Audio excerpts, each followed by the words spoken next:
नमस्कार, आप देख रहे हैं TV9 डिजिटल और मैं हूं पंकज कुमार। हमारे हेल्थ के इस शो में आपका स्वागत है, जिसका मकसद है आप तक हेल्थ से जुड़ी हर जानकारी पहुंचाना और अपने हेल्थ एक्सपर्ट से जानना हेल्दी रहने के टिप्स। हम सब जानते हैं कि हेल्दी रहने के लिए फिजिकल हेल्थ के साथ साथ मेंटली फिट रहना भी काफ़ी ज़रूरी है। हमें फिजिकल इलनेस तो दिख जाती है, लेकिन हमें मेंटल इलनेस का पता नहीं चल पाता है और मेंटली फिट कैसे रहें और मेंटल हेल्थ क्यों है ज़रूरी। आज इन तमाम सवालों का जवाब जानेंगे डॉक्टर संगीता शर्मा जी से, जो प्रोफेसर हैं और प्रेसिडेंट हैं Delhi society for promotion of rational use of drugs की। डॉक्टर संगीता, आपका स्वागत है हमारे शो में। Thank you. संगीता जी, मेरा पहला सवाल है कि मेंटल हेल्थ को सही रखने की ज़रूरत क्यों है और फिजिकल हेल्थ के साथ साथ मेंटल हेल्थ का ध्यान कैसे रखा जाए? मेंटल हेल्थ, अगर आप हेल्थ की डेफिनेशन देखेंगे तो उसमें शारीरिक स्वास्थ्य के अलावा मानसिक स्वास्थ्य की भी बात करी गई है। सिर्फ शारीरिक रूप से स्वस्थ होने से हम ये नहीं कह सकते कि हम हेल्दी हैं। तो हेल्दी कहलाने के लिए हमें बहुत शारीरिक स्वास्थ्य और मानसिक स्वास्थ्य की तरफ ध्यान देना पड़ेगा। मानसिक स्वास्थ्य की जब हम बात करते हैं तो हमारा मतलब है कि आपकी क्वालिटी ऑफ लाइफ कैसा है, आप सेंस ऑफ वेलबींग कैसा है, आप अपने आप को सोशली कनेक्ट कर पाते हैं कि नहीं कर पाते हैं, जो भी आपके लाइफ के फंक्शंस हैं या बॉडी के फंक्शंस हैं वो प्रॉपरली कर पाते हैं कि नहीं कर पाते हैं। तो क्वालिटी ऑफ लाइफ अच्छी होने के लिए मेंटल हेल्थ अच्छा होना बहुत ज़रूरी है। तो और कैसे इसकी पहचान की जाए, कैसे समझा जाए कि लोग डिप्रेशन के शिकार हो चुके हैं? ये हम बहुत कम हमारे समाज में इसकी अवेयरनेस बहुत कम है। हमारे समाज में हम ये शकी है या ये सनकी है या ये जल्दी लड़ाई झगड़ा कर लेता है, इस तरह करके पहचानते तो हैं, पर वो ये अंतर नहीं कर पाते हैं कि कब ये नॉर्मल से हटकर डिसऑर्डर बन गया है, कब ये परसिस्टेंट हो गया है, कब ये मतलब उसकी रोजमर्रा की जिंदगी को अफेक्ट करने लगा है। ये अवेयरनेस हमारे समाज में बहुत कम है। हाँ, कभी कभी आप कभी बात करोगे, हाँ कभी कभी अपने आप से बात करता है या अपने कमरे में बंद रहता है, ये ज्यादा लोगों से मिलना पसंद नहीं करता है या उसको काम में रुचि नहीं रही है, पहले काम पे अच्छे से रुचि से जाता था अब नहीं है।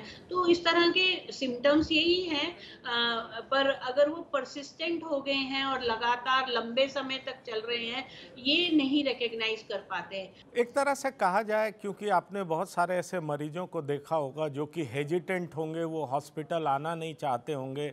वजह ये होगी कि इसको एक टैबू की तरह देखा जाता है और अगर ख़राब शब्दों में कहें तो थोड़ी सी भी परेशानी हुई तो उसको पागल जैसे शब्दों से पुकारा जाता है, उनको करार दिया जाता है। तो लोग क्यों नहीं समझना चाहते हैं कि फिजिकल हेल्थ के साथ मेंटल वेलबींग भी उतना ही इम्पॉर्टेंट है?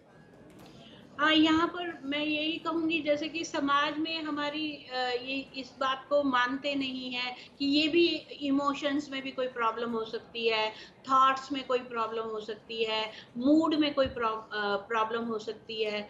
अ, शारीरिक बीमारियों के चलते तो हमें मालूम है कि ये टेस्ट करेंगे, ये एग्जामिनेशन करेंगे तो ये आ जाएगा, पर इन चीज़ों को मापने का तो कोई हमारे पास मापदंड नहीं है।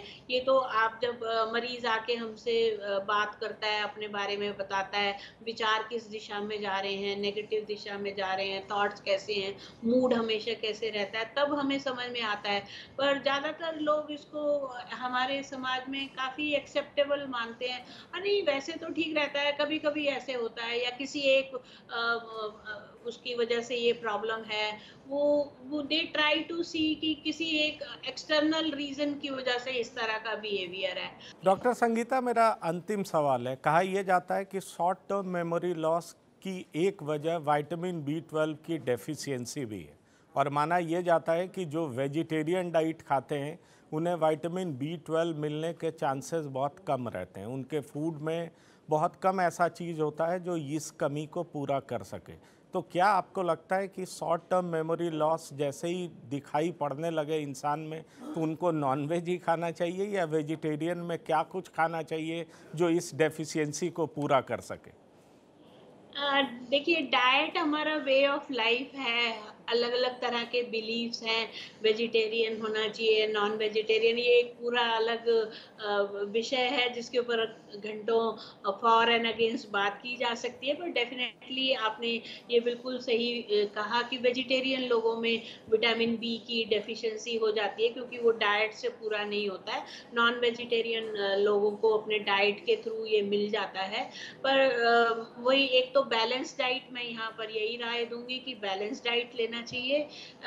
सभी तरह के फूड खाना चाहिए और विटामिन बी के सोर्सेज़ क्या हैं वो देख के जैसे हम किस तरह से ये खाते हैं, जैसे फल का हम छिलका निकाल के खाते हैं, तो हमारे जो विटामिन्स हैं वो उस लेयर में ही होते हैं। तो अगर आप सेब काट छिलका उतार के खाएँगे तो उसका जो बेनिफिट है, जो विटामिन्स हैं या जो दूसरे मिनरल्स हैं, वो वहाँ से नहीं मिलेंगे।